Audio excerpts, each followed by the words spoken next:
Валерий, Я не Валерий знаю. Дмитриевич, а правда ли, что по вузам в России идет такая зачистка преподавательского состава по принципу лояльности режиму? Правда это? Зачистка это сильно сказано, потому что в вузах уже практически не осталось, даже в московских, тех, кто бы решился публично не то что критиковать власть, а более или менее аналитически оценивать происходящее в России.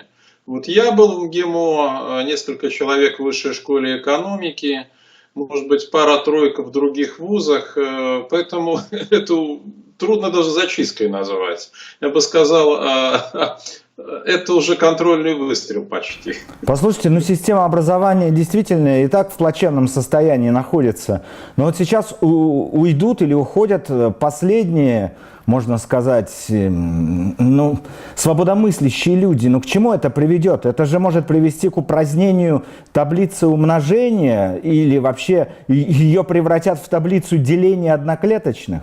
Александр, к сожалению, критическое мышление, я не говорю политическая критика, а вообще критическое мышление никогда не пользовались поощрением в российском высшем образовании, в гуманитарном, по крайней мере. У естественных и в точных науках дело обстояло иначе. Вот гуманитариев оно никогда не было в чести, и сейчас мы просто возвращаемся к тому, что было в советское время.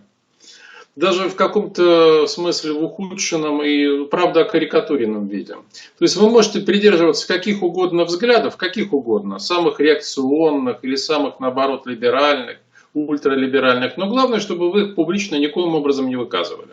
И чтобы вы еще никого не критиковали из госчиновников. В противном случае госчиновник пожалуется ректору, и вы покинете свой институт.